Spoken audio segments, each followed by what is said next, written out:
Chapter 1. Eliana held her breath as she stood on the threshold of the Stargazer's Gate. It was the 3rd place she'd tried that week, the 13th that month. She was running out of stargazers. A priest stood before her, guarding the gate as if the property held boundless treasures. Instead, it contained a modest stone tower and a freshly tilled garden, just enough for 2 servants of the stars. He stared at Eliana, his bushy white eyebrows furrowing in thought. "A golden arrow?" he asked.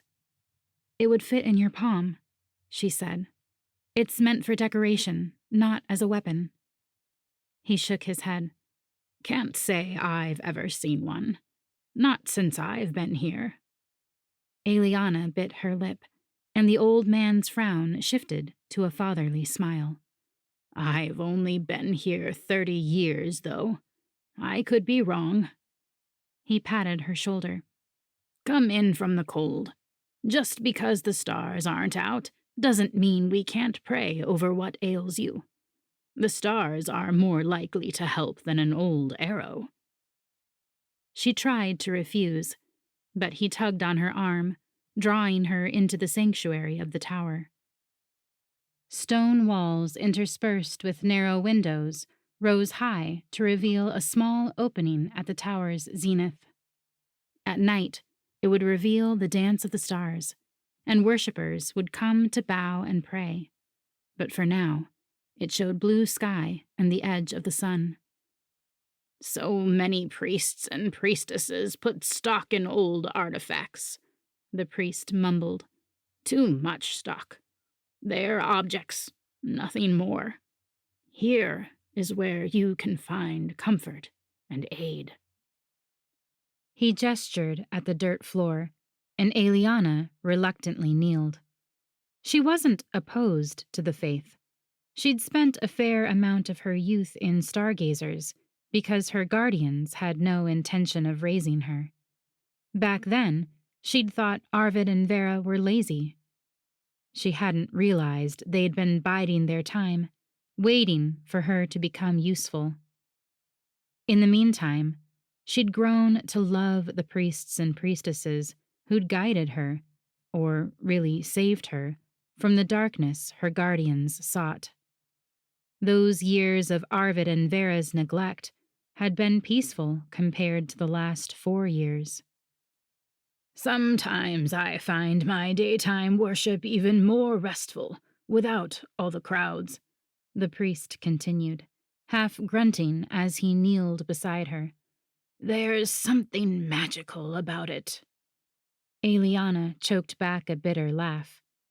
If he only knew. They both bent their heads, Eliana's wavy bronze locks wrapping around her like a blanket from head to elbow. The sun warmed her skin even through the windows and her thin blue dress, its power flooding her blood, though she wished it wouldn't. Despite her agitation, the priest's murmurs left her sleepy, and soon she sensed the sun's warmth flowing not just through her, but also out of her. Eliana peeked between her lashes. Green shoots poked through the hard earth. White petals unfolded from a fresh stem by her knee, far too early for the long winter, and far too fast. She swept her skirt over them, then squeezed her eyes shut again, as if she could hide the involuntary magic, not just from the priest, but also from herself. After several long moments, the priest rose. When his back was turned, Eliana reached under her skirt, plucking the 6 daisies that had grown around her, eager to dispose of the evidence of her wrongness. "Oh!" The old man turned. Eliana shoved the bouquet behind her back. "You might wish to try Goldrick Valley's Stargazer," he said. "I hear they've received dozens of shipments of artifacts." So many stargazers in the eastern provinces are closing down. Not enough worshippers. His eyes grew troubled, even though he still offered her a small smile. She gave a half curtsy, careful not to reveal the flowers, and backed up toward the open door. "Thank you, Father. May the stars bless you for your guidance." She slipped through the doorway before he could keep her longer, then tossed the daisies behind a cluster of wintergreen bushes. It would have been bad enough for the priest to discover her magic, but it would be even worse if Arvid and Vera discovered she'd used magic without them. Not that Eliana had any control over it. She raced to the nearby woods, ducking between pine trees and around the remaining patches of snow. Under the cover of the trees, she was no longer warmed by the sun, and she rubbed the goosebumps forming under her thin sleeves. She was careful to retrace the miles back to where she'd camped the night before with her guardians. For the millionth time, her mind and body warred over whether to return. Eliana could continue the search on her own and use the golden arrow to cross the barrier back to Vendaris, the land where half-lights like her lived. Descendants of humans and stars with star blood in their veins. People with magic. She'd leave behind Lorvandus and its fragile humans and be rid of her guardians once and for all. But they would keep searching too. What if they found it first? She wasn't even sure she could escape them. Supposedly, they'd saved her as a child from the witch burning that had taken her parents, but they'd told too many lies for her to believe that. They'd treated her more like a prisoner. Every time she'd tried running, she always ended up right back with them. Sometimes they tracked her, but more often, she returned. They needed the energy in her blood to do their magic, but Eliana needed them to pull the energy out before it tore her apart, or worse.